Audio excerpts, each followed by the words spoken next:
పరిపాలనలో అనుభవం ఉండి ఎలాంటి సమస్యలు జాని వ్యక్తులు ఉండమ్మా ప్లీజ్ ఉండు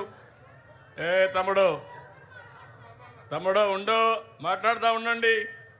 మీ సమస్య మీది మీకు చెప్పాం కదా, మాట్లాడతాం కదా, మీ పనులుగా చేయడానికి. కూర్చోండి.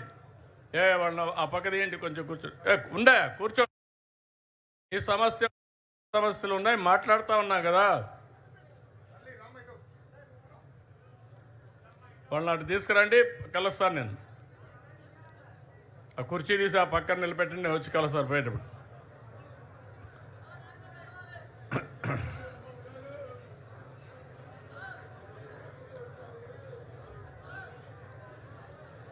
ఇన్నయ్య అడిగిరా, మరీ అతిలుగా తయారవుతారు.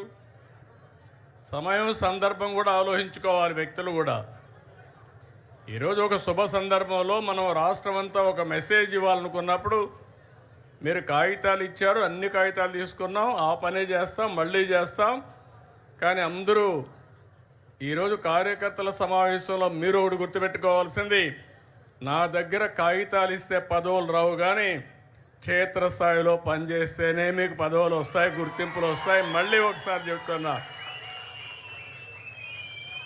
నేను ఆ విషయంలో మీరందరూ గుర్తుపెట్టుకోవాల్సిన అవసరం. ఇంకా మనకు ఏదో కాగితం ఇస్తే పదవి వస్తుందని ఆలోచన చేస్తున్నారు, కానీ వేదిక పైనున్న ఏ నాయకుడు చెప్పినా, రాష్ట్రంలో ఏ నాయకుడు చెప్పినా నేనింటా. నిర్ణయం మాత్రం మీ పని మీదనే ఆధారపడుతుందని మరొకసారి విజ్ఞప్తి చేస్తున్నా. ఒకప్పుడు మనం ఒకసారి ఆలోచిస్తే ఈ పార్టీకి మనందరం వారసులం. ఈ విషయం మీరందరూ గుర్తుపెట్టుకోవాల్సిన అవసరం ఉంది. నేను కూడా ఈ పార్టీకి ఒక అధ్యక్షుడిని, ఒక టీమ్ లీడర్ని మాత్రమే. నా ఆలోచన తెలుగుదేశం పార్టీ శాశ్వతంగా ఉండాలి. తెలుగువారున్నంత వరకు తెలుగువారి కోసం తెలుగుదేశం పార్టీ ఉంటుంది. దాంట్లో ఏమాత్రం అనుమానం లేదు. మనందరం వారసులం మాత్రమే, కానీ పెత్తందారులు మాత్రం కాదు. ప్రతి ఒక్క కార్యకర్తకు న్యాయం చేసి తిరిగి ఈ సాంప్రదాయాన్ని భావితరాలకు అందించవలసిన బాధ్యత మనందరిపైన ఉందని చెప్పి మరొకసారి విజ్ఞప్తి చేస్తున్నా. అందుకే మీరు ఒక్కసారి చూస్తే ఎన్నో పార్టీలు వచ్చాయి.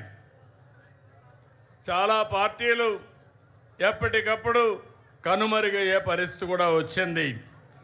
కానీ అన్ని రాజకీయ పార్టీల కంటే తెలుగుదేశం పార్టీ భిన్నంగా పనిచేశాం.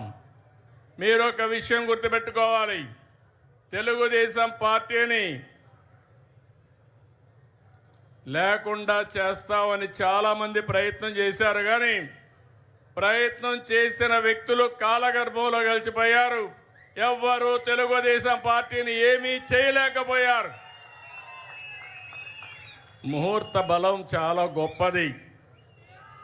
అదే మాదిరిగా తెలుగుదేశం పార్టీ సంకల్పం కూడా చాలా గొప్పదని చెప్పి కూడా నేను మీకు తెలియజేస్తున్నా.